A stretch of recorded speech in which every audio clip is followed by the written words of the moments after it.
Friends, welcome to my YouTube channel ధర్మాసోల్డ్. Friends, ఈ నెల 19వ తేదీ అమరావతిలో అసెంబ్లీ సమీపంలో డిఎస్సి అభ్యర్థుల చేత భారీ బహిరంగ సభకు ప్రభుత్వం ఏర్పాట్లు చేస్తూ ఉంది. అదే సభలోనే అభ్యర్థులకు అపాయింట్మెంట్ల ఆర్డర్ కూడా ఇస్తారని చెప్తా ఉన్నారు. ఇది అమరావతి అసెంబ్లీకి సమీపంలో ఇది జరగబోతుందని తెలుస్తూ ఉంది. ఇక్కడ గమనిస్తే ఆ రోజే మీకు అపాయింట్మెంట్ ఆర్డర్ కూడా ఇచ్చే అవకాశాలు ఉన్నట్లుగా చాలా క్లియర్గా స్పష్టంగా చెప్తా ఉన్నారు.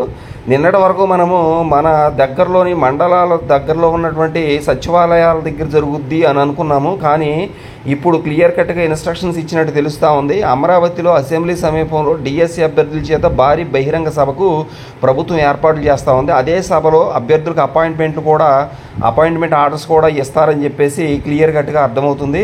ఉమ్మడి కర్నూలు జిల్లా నుంచి సుమారు 6,000 మందిని, అంటే అభ్యర్థులు ప్లస్ ఒక సహాయకుడు, అంటే ఒక అభ్యర్థి తనతో పాటు మరొక వ్యక్తిని తీసుకొని రావచ్చు అనమాట. అలా 6,000 మంది అభ్యర్థులు ఆర్టీసీ ద్వారా సభా ప్రాంగణానికి చేర్చాలని ప్రణాళిక రచించినట్లుగా సమాచారం ఉంది. కనుక 18వ తేదీ మధ్యాహ్నానికి అభ్యర్థులు సిద్ధంగా ఉండాలి లగేజీతో.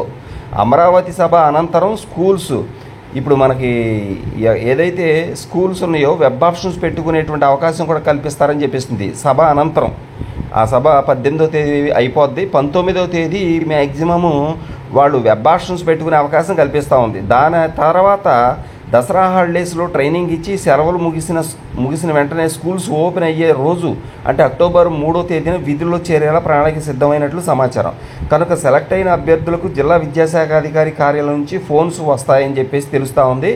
అభ్యర్థులు అలర్ట్గా ఉండాలి. ఎవరైతే సెలెక్ట్ అయ్యారో, ఎవరైతే సభా ప్రాంగణానికి మెగా డిఎస్సి సభకు వెళ్లాల్సి ఉందో వాళ్ళకి ఫోన్ కాల్స్ కూడా వచ్చే ఛాన్సెస్ కనిపిస్తాయి అని తెలుస్తూ ఉంది. ఫ్రెండ్స్, సభ అయిపోయిన 18వ తేదీ మధ్యాహ్నం నుంచి సభ అయిపోద్ది కాబట్టి ఆ తర్వాత వాళ్ళకి వెబ్ ఆప్షన్స్ పెట్టుకునే అవకాశం ఇస్తారని తెలుస్తూ ఉంది.